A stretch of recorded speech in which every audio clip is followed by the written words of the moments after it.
Welcome back, students. So, in today's class, we will first discuss a question that is asked in the IIT Mains 2018.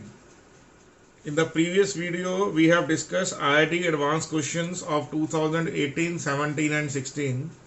Now, today we will start with the a mains level question. तो question क्या है, आपको इक्विमोलल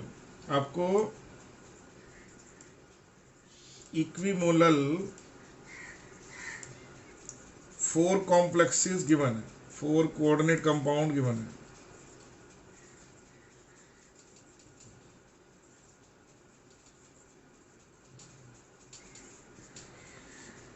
इन सबकी molality same है, ठीक है जी।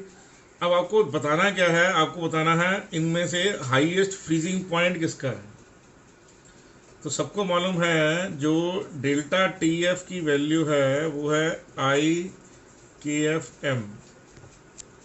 तो जो डेल्टा टी एफ की वैल्यू है वो प्रोपोर्शनल टू आई एम हो गई। मान लीजिए हमारे पास ये टी नॉट एफ है, तो अगर टी नॉट एफ अगर मान लीजिए ये फ्रीजिंग पॉइंट में डिक्रीज होगा, तो ये मान लीजिए डेल्टा टी एफ एक्स है। एक दूसरा सोल्यूशन लीजिए, उसमें आप ये ऑब्जर्व कीजिए ये डेल्टा टी एफ वाई हो गया। तो आप शेयर ऑब्जर्वेशन से चेक कर लेंगे कि जो डेल्टा टी एफ वाई है, अब ये आप चेक कीजिए डिक्रीज है, डिप्रेशन में लाइन जा रही है, नीचे की ओर लाइन जा रही है। तो T delta T F Y है वो greater than delta T F X है। लेकिन अगर आप चेक करेंगे ध्यान से, तो ये जो टी एफ की वैल्यू है, तो जिसमें डेल्टा टी एफ क्या है, हाइयर है, उसमें फाइनल टेम्परेचर लोअर है। चेक कर लीजिए आप, delta T F Y is greater than delta T F x.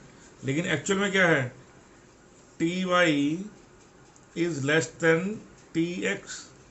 अगर स्केल पे चेक करेंगे, जैसे मान लीजिए अगर ये 273 केल्विन है वाटर का फ्रीजिंग पॉइंट, मान लीजिए ये जो वैल्यू है ये 270 है और ये वैल्यू मान लीजिए 266 है। तो ऑब्वियस है 266 केल्विन इज लेस देन, जो 266 है वो लेस देन 270। इसका मतलब क्या हो गया, मोर द डेल्टा, जितना डेल्टा टी एफ ज़्यादा होगा उतना एक्चुअल में जो टी एफ होगा वो लोअर हो जाएगा। तो ये फंडामेंटल आपके माइंड में क्लियर होना चाहिए।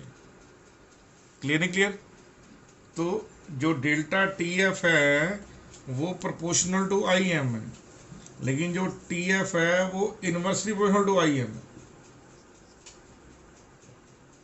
डेल्टा टीवी में ऐसा नहीं होगा। डेल्टा टीवी में delta TV proportional to I M, TV also proportional to I M. दोनों चेंज इन बॉइलिंग पॉइंट और बॉइलिंग पॉइंट दोनों प्रोपोर्शनल टू आई एम है। लेकिन फ्रीजिंग में ऐसा नहीं है।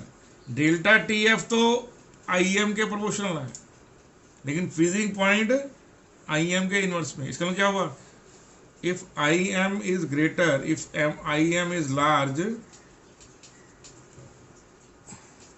TF is lower, उल्टा चलेगा।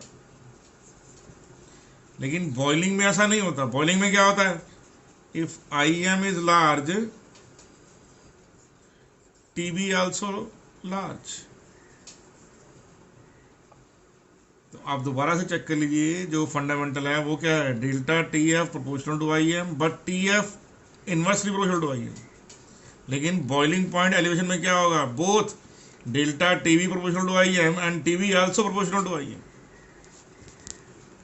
तो ये सिंपल से बात है जो आपके माइंड में होनी चाहिए। मैंने थ्रू एग्जाम्पल आपको पढ़ाया यहाँ पे कि आप चेक कर लीजिए, जितना ज़्यादा डिप्रेशन है, जितना डेल्टा टी एफ ज़्यादा है, उतना टेम्परेचर ज़्यादा लोअर है फ्रीजिंग। क्लियर नहीं क्लियर? तो इसको आप प्लीज नोट डाउन कर लीजिए। ये बेसिक कॉन्सेप्ट है इस क्वेश्चन के पीछे का। तो आपने यहाँ क्वेश्चन जो है वो फ्रीजिंग पे आया हुआ है, अगर मान लीजिए कल को क्वेश्चन टीवी पे आ जाए तो आपको ये लेके आना है। तो दोबारा से मिलने याद रखिए, delta T F proportional to I M है, लेकिन T F inverse proportional to I M है। लेकिन बॉइलिंग वाले कॉन्सेप्ट में दोनों चीज़ें डायरेक्टली प्रोपोर्शनल आ रही हैं। Are you okay with that? Clear? इसको नोट डाउन कीजिए, फिर मैं इसको क्वेश्चन को सॉल्व कर रहा हूँ।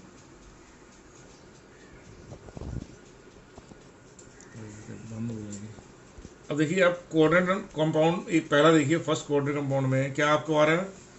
यहाँ पर आप पेन को देखिए कैसे पेन चल रहा है। यहाँ पर दो आयंस जो हैं वो कोऑर्डिनेट स्फीयर के बाहर हैं और एक कॉम्प्लेक्स है।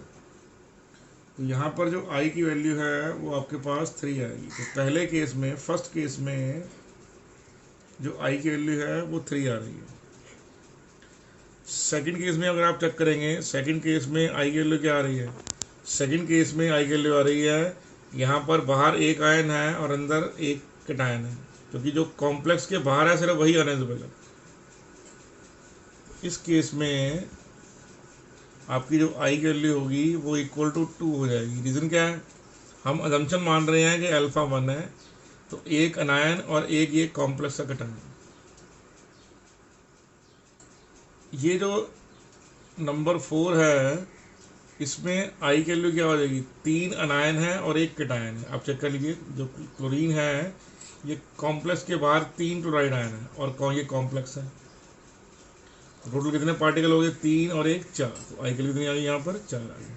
और जो नंबर 3 वाला आपके पास है वहाँ पे आई 1 है। रीज़न क्या है, जो कॉम्प्लेक्स है वो खुद अपने आप में एक इंटाइटी बन रहा है यहाँ पे। तो नाइदर एसोसिएशन, तो थर्ड वाले कॉम्प्लेक्स में ना एसोसिएशन हो रहा है ना डिसोसिएशन हो रहा है। बाकी कॉम्प्लेक्स नंबर 1 2 4 में तीनों में जो आयंस कोऑर्डिनेट स्फीयर के बाहर हैं दे आर अंडरगोइंग आयनाइजेशन। तो उस केस में अगर आप चेक करेंगे, चौथे केस में इन केस 4 जो डेल्टा टी एफ है वो लार्जेस्ट है।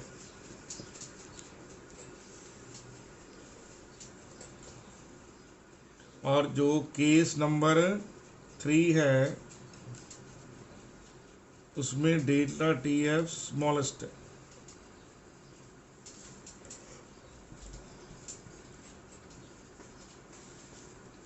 तो जिस केस में डेल्टा टी एफ स्मॉलेस्ट होगा, जिस केस में डेल्टा टी एफ क्या होगा, स्मॉलेस्ट होगा, उस केस में टी एफ हाइएस्ट होगा। तो जब डेल्टा टी एफ लीस्ट है उस केस में टी एफ मैक्सिमम है। तो जो ऑप्शन 3 है इसमें राइट ऑप्शन है।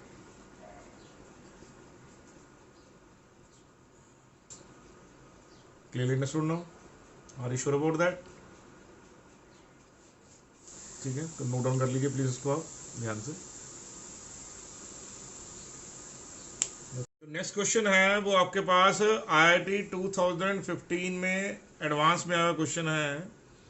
आपको बताना है कितने आयंस फॉर्म्स होते हैं जबकि जो कोऑर्डिनेशन नंबर है सेंट्रल मेटल का वो 6 है।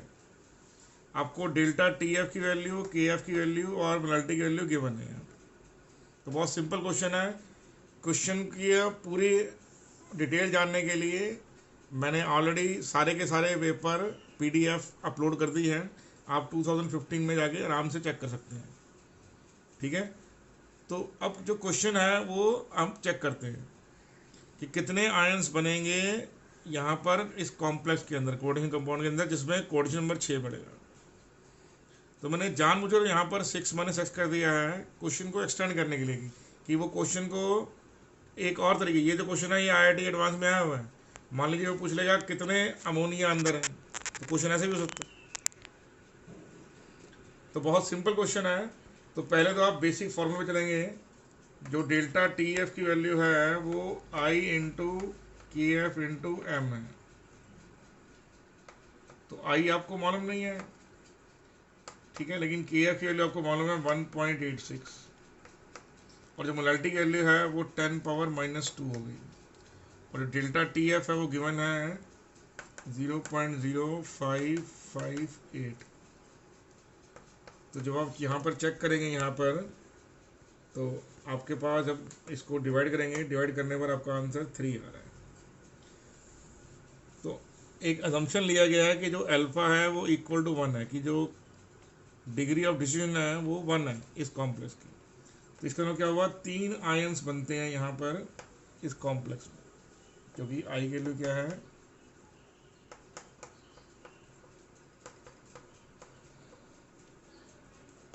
अगर मान लीजिए अल्फा की वैल्यू 1 है तो आई की वैल्यू रहेगी 1 प्लस n माइनस 1, तो कितना आ गया n, आई और n सेम हो जाएंगे।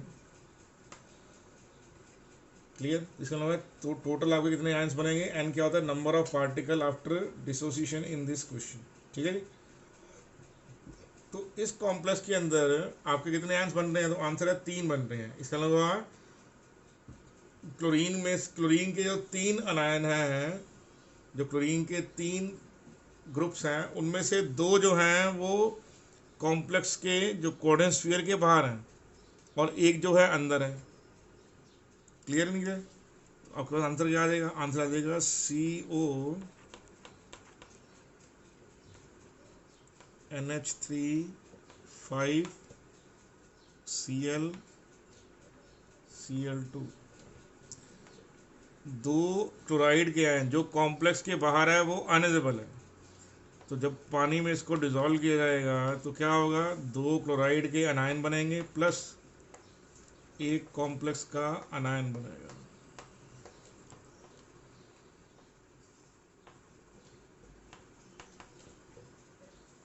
तो एक केटायन और 2 अनायन, तो आपके आंसर ये IIT में आया क्वेश्चन है, तो आई वैल्यू 3 है। मान लीजिए क्वेश्चन को मैंने जैसे यहाँ पे लिखा है, आगे एक्सटेंड कर दीजिए। ये तो क्वेश्चन आपका सॉल्व हो गया वैसे, यहाँ पे मैं अपनी तरफ से एक्सटेंड कर रहा हूँ कि अब मान लीजिए ये 6, यहाँ पर आपका आंसर 3 आया कि 3 आयन बनने हैं। अब यहाँ पर जो आपके पास 5 है, ये किसका आंसर है, ये 6 - x का आंसर है।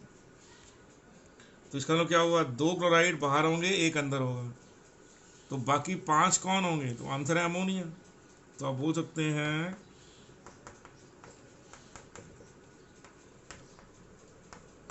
यहाँ पर x की वैल्यू 1 आ रही है। ये जो पोर्शन है, इतना जो पोर्शन है, ये एक्स्ट्रा है, पूछा नहीं गया, मैं अपनी तरफ से लिख रहा हूँ यहाँ पे, नॉट आस्क्ड, ये पूछा नहीं गया। ये ऐसे ही क्वेश्चन को एक्सटेंड किया गया, यस और नो। आपका यहाँ पर आंसर खत्म हो जाता है, दिस इज द आंसर। ये पूरे का पूरा आंसर यहाँ खत्म हो जाएगा। तो ये बहुत सिंपल क्वेश्चन, आप देख लीजिए, 2015 एडवांस में क्वेश्चन है, बहुत simple question. Are you okay with that? दोबारा चेक कीजिए, delta TF is equal to I KFM लगाइए और उसके बाद पहले आई निकाल लीजिए। तो क्वेश्चन के अंदर अजम्पशन दी हुई है अल्फा इक्वल टू 1 है, तो अल्फा इक्वल टू 1 का मतलब हुआ कितने आयंस बनेंगे, टोटल 3 ही आयंस बनेंगे इसमें। तो 2 अनायन बन रहे हैं, एक केटायन बन रहा है। ये कहाँ से पता लगाया हमने, from the van't factor. Are you okay with the situation now? Okay, next question करते हैं, आप ध्यान से चेक कर लीजिए इसको। नेक्स्ट क्वेश्चन बहुत इंटरेस्टिंग क्वेश्चन है, जो आपको समझना है वो ये है कि आपके पास 1 ग्राम मोनो बेसिक एसिड है, 1 ग्राम एसिड है HA, जिसको 100 ग्राम पानी में डिजोल्व करवाया गया है। तो उससे जो डेल्टा TF की वैल्यू है वो 0.168 डिग्री आपकी कैलकुलेट होती है। अगर एक इंफॉर्मेशन फर्दर आपको दे रखी है, वो ये है कि ये जो एसिड है HA, इसका अगर 0.2 ग्राम लिया जाए, ये 0.2 ग्राम लिया जाए, तो वो जो 0.2 ग्राम है वो कंप्लीटली कंज्यूम करता है 15.1 ml ऑफ 0.1 मोलर NaOH को। तो बताइए इस एसिड का डिसोसिएशन कांस्टेंट क्या है? तो सबको मालूम है डिसोसिएशन कांस्टेंट वैल्यू है वो होती है K is equal to either C alpha square upon 1 - alpha और K is equal to C alpha square. Depend, इनमें से कौन सी वैल्यू लेनी है वो डिपेंड करता है कि अल्फा जो है वो नेग्लेक्टेड है या नहीं। अगर अल्फा की वैल्यू लेस देन 5% है या इक्वल टू 5% है तो हम लेंगे K is equal to C alpha square. और अगर अल्फा की वैल्यू आएगी greater equal to C L. तो अब देखिए क्वेश्चन को चेक कर लेते हैं हम कैसे करना है इसको। तो आपको पहले का चेक करना है यहाँ पे कि के ए की जो दो वैल्यूज पॉसिबल हैं, एक है C alpha square 1 minus alpha, अगर अल्फा की वैल्यू ग्रेटर देन 5% है, और के ए को लेंगे आप सी अल्फा स्क्वेयर इफ जो अल्फा की वैल्यू है वो क्या होगी, लेस देन इक्वल टू 5%। तो डिपेंडिंग अपॉन, अब पहले हम वैन टू फैक्टर का इस्तेमाल करके निकालेंगे कि अल्फा कितना आ रहा है, फिर इसमें से किसी एक का यूज करेंगे। Are you okay with the situation? तो पहले हम चेक कर लेते हैं कि क्या इन्फॉर्मेशन गिवन है। तो गिवन है यहाँ पे कि ये जो एसिड है it has been consumed by NaOH। तो कैसे लिखेंगे आप लिखेंगे milli equivalence of acid Ha is equal to milli equivalence of base NaOH। तो ये जगह Z into given mass by molar mass into 1000 equal to what, Z into molarity into volume. तो mass, ये दोनों फॉर्मूले मिली इक्विवेलेंस के हैं। अगर मास में कोई चीज़ दे रखी है तो ये फॉर्मूला लगाइए, कुछ नहीं करना, नंबर ऑफ मोल्स को आपने Z वेक्टर से मल्टीप्लाई कर देना है, और यहाँ भी नंबर ऑफ मोल्स को आपने Z वेक्टर से मल्टीप्लाई कर देना है। तो दोनों केसेस में Z की वैल्यू 1 आ रही है, क्योंकि ये Ha है तो it means mono basic acid है ये, तो H यहाँ पे 1 आ जाएगा। गिवन मास है 0.2, मोलर मास आपको पता नहीं है, इंटू 1000। यहाँ Z1 है, एवरीवन नो दैट, NaOH में Z1 होता है। मोलरिटी गिवन है 0.1 और वॉल्यूम गिवन है 15.1 ml। तो हमारे पास जो मोलर मास की वैल्यू आई है यहाँ कैलकुलेट करने के बाद, क्रॉस मल्टीप्लाई कर लीजिए इसको। तो क्रॉस मल्टीप्लाई करने के बाद जब आपने चेक किया है तो आंसर है 132.45 ग्राम।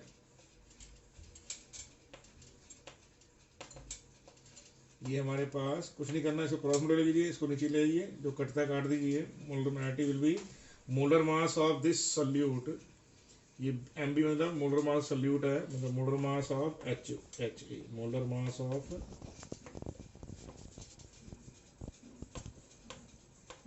HA आ गया आपके पास, ठीक है जी, 132.45 ग्राम्स।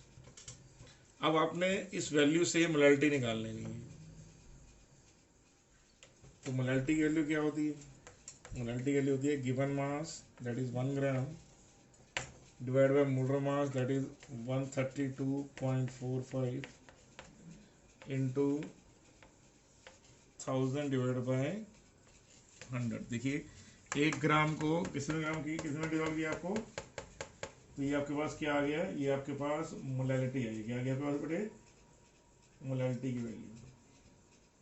तो ये जो वैल्यू है इसको जब आप सॉल्व करेंगे तो आंसर क्या आ जाएगा, 10/132.45। तो व्हेन यू सॉल्व इट तो सॉल्व करने पे आपका आंसर आ रहा है 0.14। कितना आ रहा है, 0.14। आपने मोलैलिटी को निकालना है, तो मोलैलिटी गिवन मास है 1 ग्राम, मोलर मास आपने अभी अभी कैलकुलेट किया है दैट इज 132.45। पुट कीजिए वैल्यू को और 0.0755 क्या आ गया आपके पास, मोलैलिटी की वैल्यू क्या आ गई, मोलैलिटी की वैल्यू आ गई यहाँ पे। अब आप इस वैल्यू को इस डेल्टा TF के एक्सप्रेशन में लगाइए। डेल्टा TF वैल्यू क्या है, I into KF into M। तो डेल्टा TF कितना है, 0.068 गिवन है क्वेश्चन में। This value given, this value भी कैलकुलेटेड, तो I की वैल्यू आ गई 1.1963। तो I की वैल्यू यहाँ पर क्या है, सबको मालूम है HA डिसोसिएट लाइक दिस। तो हमारे पास I की वैल्यू क्या आ गई, 1 प्लस अल्फा, दो पार्टिकल बन रहे हैं तो n-1 2 करके आपके पास आंसर आ गया 1 plus alpha. What is the, ये फॉर्मूला आपके पास मैं लिख देता हूँ दोबारा से, n-1 अल्फा। तो n की जगह 2 लगाइए तो क्या आ गया, 1 प्लस अल्फा। तो I की वैल्यू 1 प्लस अल्फा है that is 1.1963 is equal to 1 plus alpha. तो alpha comes out to be 0.1963। आपके पास अल्फ़ा की वैल्यू आ चुकी है, और क्योंकि अल्फ़ा की वैल्यू ग्रेटर देन 5% है तो हमारे पास ये जो ऑप्शन है इससे आंसर निकालेंगे, इसको हम भूल जाएंगे। तो सी हमें मालूम है, molality see that is concentration, alpha आपको गिवन है। इस क्वेश्चन को निकालने के लिए हम अजम्पशन ले रहे हैं molality and molalities are nearly same. Are you okay with that? ठीक है, सेम ही होंगी क्योंकि डाइल्यूट सॉल्यूशन है, तो क्योंकि 0.0755 है, जो भी थोड़ी बहुत डिस्क्रिपेंसीज होगी और डिफरेंस होगा वो नलीफाई हो सकता है। तो अल्फा की वैल्यू कितनी है आपके पास आ गई। तो now you got value of see that is molality alpha. आप इसमें पुट कीजिए और आंसर निकाल लीजिए। इसको नोट डाउन कीजिए जल्दी से, पॉज करके वीडियो को आप नोट डाउन कर लीजिए प्लीज़। ओके, नाउ अब आपके पास यहाँ पर अल्फा की वैल्यू आ गई है, आप यहाँ पर के की वैल्यू पुट कीजिए, C alpha square 1 minus alpha में, तो आप सॉल्व कीजिए, you will get this answer. तो याद रखिए, at a given temperature value of K a is constant, alpha और सी में चेंज, जो सी और अल्फा की वैल्यू है वो डिफरेंट होती है, लेकिन किसी भी हेड के लिए के की वैल्यू क्या रहेगी, if temperature is constant K a is also constant. Are you sure about that? ठीक है, अब नेक्स्ट क्वेश्चन भी चलो चलते हैं। हाँ जी, नेक्स्ट जो क्वेश्चन है वो 2070 IIT एडवांस का क्वेश्चन है। क्वेश्चन बड़ा इंटरेस्टिंग है कि अगर पानी के लिए फॉर वाटर आपकी जो प्योर फ्रीजिंग पॉइंट की वैल्यू है वो है 273 केल्विन, तो वो बोल रहा है अगर के एफ को 2 मान लिया जाए, हालांकि वैल्यू जो होती है के एफ की 1.86 होती है, लेकिन क्वेश्चन में गिवन है कि इसको 2 मान लिया जाए। अगर के एफ को 2 माना जाएगा और 34.5 ग्राम इथेनॉल को अगर हम 500 ग्राम पानी में डिजोल्व करेंगे, तो बताइए कि जो दिए हुए ग्राफ्स हैं उनमें से कौन सा ग्राफ करेक्ट है। तो ये क्वेश्चन है आपके पास। अब आपको वो ग्राफ दिखा रहा हूं मैं, तो आप ये चारों ग्राफ देखिए, ये वाले 1 A B C D, ये 4 ग्राफ हैं। तो 4 ग्राफ में 2 ग्राफ तो देखते मालूम पड़ रहा है कि गलत है। कैसे? If temperature is increasing vapour pressure can not decrease. तो जो ग्राफ नंबर सी और डी हैं ये कॉन्सेप्चुअली रॉन्ग ग्राफ्स हैं। देखिए, अगर टी इंक्रीज कर रहा है तो रिवर्स में क्या होगा, टी डिक्रीज करेगा। टी डिक्रीज पर वेपर प्रेशर इंक्रीज दिखाया हुआ है, जो नेवर पॉसिबल। तो क्वेश्चन का मतलब क्या हुआ, आप ग्राफ देखते ही समझ जाएंगे सी और डी जो ग्राफ हैं ये रॉन्गली ड्रॉन ग्राफ है, दोनों के दोनों। क्लियर नहीं क्लियर? तो ग्राफ देखते ही आपके पास आपको आइडिया आ जाएगा। मैं दोबारा बोल रहा हूं, decrease in temperature vapour pressure decrease. देखिए यहां पर ये डिक्रीज है, टी डिक्रीज करेगा वेपर प्रेशर डिक्रीज करेगा, और if T increases vapour pressure increases. Clear आपको ये बात? तो इसका मतलब क्या हुआ, ये जो है फंडामेंटल अगेंस्ट है वेपर प्रेशर के। Vapour pressure always increases with the increase in temperature and vapour pressure always decreases with the decrease in temperature. तो सी और डी तो फंडामेंटली रॉन्ग हो गए। अब ए और बी को देखिए, तो ए और बी में एक जगह में डेल्टा टी एफ वैल्यू है, आप क्या करेंगे, ये डेल्टा टी एफ है। एक केस में 2 गिवन है, 273 टू 271, दूसरे केस में गिवन है 273 टू 270। इसका मतलब क्या हुआ, जो इंफॉर्मेशन हमें दे रखी है इसका मतलब या तो ए सही है या बी सही है। अब ए और बी में वही सही होगा जिसमें डेल्टा टी एफ की वैल्यू न्यूमेरिकल वैल्यू के साथ क्या कर जाएगी, मैच कर जाएगी। तो डेल्टा टी एफ की 2 वैल्यूज हैं, ग्राफ बी के लिए 2 आ रही है और ग्राफ ए के लिए 3 आ रही है। तो हमें जो डाटा गिवन है क्वेश्चन में उसको पुट करेंगे और चेक करेंगे ए और बी में से कौन सा ग्राफ सही है। सी और डी तो कॉन्सेप्चुअली रॉन्ग ग्राफ है। Are you okay with that? ठीक है, इसको ग्राफ को मैं हटा रहा हूं यहां से अब, तो आप इसको चेक करेंगे। Delta T F is equal to I into K F M होता है। तो क्योंकि आई की वैल्यू यहाँ 1 है, बिकॉज ये आपके पास क्या है, एक नॉन इलेक्ट्रोलाइट है, तो आंसर 1 आ जाएगा। फिर के एफ की जगह 2 लेना है आपको। गिवन मास 34.5 है, मोलर मास इथेनॉल का 46 होता है, 1000 बाय आपके पास 500 आ गया। तो आंसर आपके पास जो आ गया वो आ गया कट के 4 इंटू 34.46, तो delta T F comes out to be 3 in this case. तो डेल्टा टी एफ की वैल्यू कितनी आ रही है 3। आप चेक कर लीजिए जो इन्फॉर्मेशन आपको गिवन है उससे डेल्टा टी एफ 3 आ गया 3 आ गया। तो इस वजह से क्या होगा, जो ग्राफ नंबर ए है वो सही ग्राफ आपका बना जाएगा क्योंकि उसमें डेल्टा टी एफ की वैल्यू 3 आ रही है। तो ये 2017 का जो क्वेश्चन पेपर है उसमें आया क्वेश्चन है, बहुत शानदार क्वेश्चन है कि आपको ग्राफ की समझ होनी चाहिए प्लस उसको न्यूमेरिकली आपको चेक करना चाहिए क्योंकि दोनों ग्राफ सही लग रहे हैं। तो दोनों तो ठीक नहीं हो सकते, तो एक ही ठीक होगा, तो आपको फिर न्यूमेरिकल सॉल्व करना पड़ेगा। तो इसमें क्या मतलब क्या होगा, आपसे एक ही क्वेश्चन में दो चीज पूछ ले, ग्राफिकल इंटरप्रिटेशन प्लस न्यूमेरिकल का कैलकुलेशंस। तो वेरी इंटरेस्टिंग क्वेश्चन। ओके, तो आप प्लीज इसको चेक कर लीजिए। अब देखिए जो नेक्स्ट क्वेश्चन है 2017 में IIT एडवांस में हुआ, वो क्वेश्चन में आपको ये ग्राफ गिवन है, ठीक है। तो ग्राफ में क्या गिवन है, वेपर प्रेशर वर्सेस ये मोल फ्रैक्शन ग्राफ है, तो ये वैल्यूज गिवन है इसके अंदर। Are you okay with that और नॉट?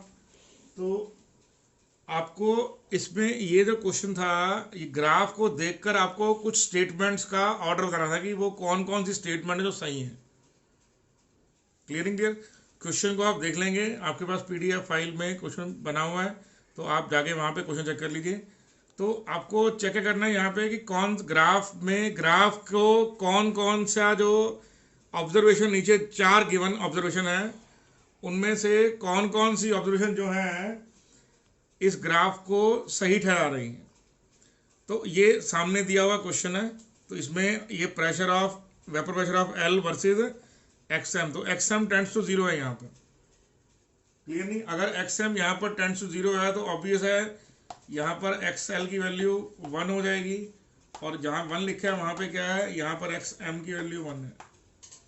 तो ये आप चेक कीजिए, ये एक पॉजिटिव डिवीजन ग्राफ है। क्या है?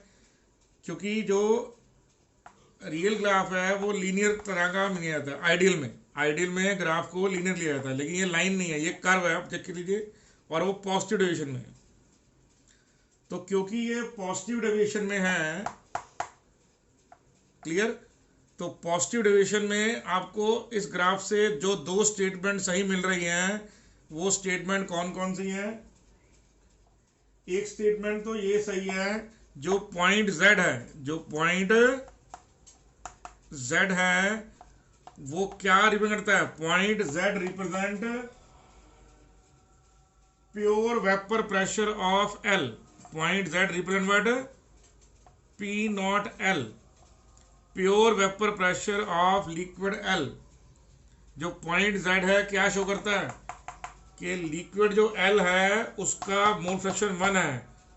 इसका मतलब क्या हुआ, वही है, कोई और उसमें इम्प्योरिटी नहीं है। तो point Z represent pure vapour pressure of PL। दूसरा, 2 लिक्विड है, एक है लिक्विड M, दूसरा है लिक्विड L। तो इस ग्राफ से, क्योंकि ये पॉजिटिव डेविएशन है यहाँ ग्राफ का, तो इससे क्या प्रूव होता है? इससे प्रूव होता है जो M और M में अट्रैक्शन है और जो L और L में अट्रैक्शन है, तो जो इंटरमॉलिक्यूलर अट्रैक्शंस हैं, जो हमारे पास इंटरमॉलिक्यूलर अट्रैक्शंस हैं, वो M और M में और L और L में ग्रेटर देन ML के हैं।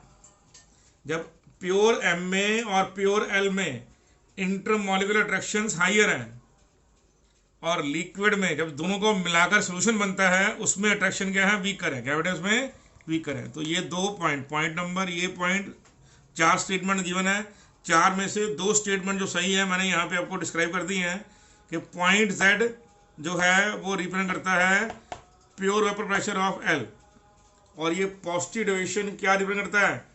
पॉजिटिव डेविएशन रिप्रेजेंट करता है प्योर लिक्विड में अट्रैक्शन हाइयर है then the mixture. Are you okay with the situation? Okay, तो ये 2 स्टेटमेंट, ये स्टेटमेंट और ये second statement, both are right statement, other 2 are given are wrong. Are you okay? वो स्टेटमेंट, एक statement जो रॉन्ग है वो ये थी कि Z represent pure vapour pressure of M, जो कि रॉन्ग है। और दूसरी स्टेटमेंट, एक और स्टेटमेंट थी कि जो अट्रैक्शन है वो सोल्यूशन में हाइयर है देन द प्योर कंपोनेंट्स, तो वो भी रॉन्ग है। क्लियर? तो ये शेयर ऑब्जर्वेशन है आपका, जिससे आपने इसको आंसर को निकाल दिया है। Are you okay with? Okay, आगे चलते हैं। ओके, अब हम नेक्स्ट जो क्वेश्चन है उस पर आएंगे। अभी हमने 2017 के एडवांस क्वेश्चन डिस्क्राइब किया था आपको। अब मेंस में क्वेश्चन है वो क्या है, वो ये था कि जो एसिटिक एसिड है उसको आपने बेंजीन में डिजोल्व करवाया है। तो बेंजीन में डिजोल्व करवा दिया तो क्या हो गया, आपके पास डाइमराइजेशन होती है उसकी। ये जनरल कॉन्सेप्ट है जो आपको पता होना चाहिए। जो एसिटिक एसिड है पानी में डिसोसिएट करेगा और बेंजीन में एसोसिएट करेगा। Acetic acid undergo dissociation in water and undergo association in benzene. तो जो ऑब्जर्वेशन आई है क्वेश्चन में दे रखी है वो ये है, डेल्टा टी एफ की वैल्यू ये है, के एफ की वैल्यू ये है, और आपने क्या किया, 2 ग्राम एसिटिक एसिड को 20 ग्राम बेंजीन में डिजोल्व किया, तब ये ऑब्जर्वेशन है। तो बोल रहा बताइए इसमें हमारे पास डिग्री ऑफ एसोसिएशन क्या आ रही है। This is the question asked कि डिग्री ऑफ एसोसिएशन क्या है। सबको मालूम है आई की जो वैल्यू होती है डिसोसिएशन में जब डाइमर बनता है, वैसे तो जनरली क्वेश्चन है 1/n-1। तो क्योंकि डाइमर बन रहा है तो if you put 2 in place of n तो हमारे पास β/2, तो आई की वैल्यू ये आ गई। तो अब आप करना क्या, आपको इस इक्वेशन पुट कीजिए, delta T F is equal to I K F M. तो आई आपको निकालना है, डेल्टा टी एफ गिवन है, के एफ है 5.12, मोलैलिटी क्या होगी 2 बाय आपके पास आ गया 60 इंटू 1000/20। उससे आंसर क्या आ गया, आंसर आ गया आई की वैल्यू आपके पास आ गई 0.5273। अब ये 5273 आई की वैल्यू आ गई आपके पास। तो आई की वैल्यू क्या है, तो आंसर है 1 - β/2। तो आई के लिए 1 - β/2 तो यहाँ पुट कीजिए आप। तो पुट करने पर क्या होगा, 1 - β/2 इज इक्वल टू 0.5273। तो ये हो गया β/2, ये माइनस कर दीजिए इधर, ये माइनस हो जाएगा, इधर प्लस का हो जाएगा, तो आ गया 0.4723। तो beta comes out to be 0.9446। तो परसेंटेज वाइज क्या होगा, 94.46%। तो alpha in percentage is this, sorry beta का भी डिग्री ऑफ एसोसिएशन है यहाँ पे। तो बहुत इजी क्वेश्चन था ये। तो आप चेक कर सकते हैं कि ज़्यादा मुश्किल क्वेश्चन नहीं आए हुए, एप्लीकेशन क्वेश्चन ज़्यादा आए हुए हैं। कि अगर आपको जनरल इंफॉर्मेशन आपके माइंड में है तो इन क्वेश्चन को सॉल्व करना कोई ज़्यादा मुश्किल नहीं है। Are you okay with the situation now? Clear understood now? Sure? चलिए।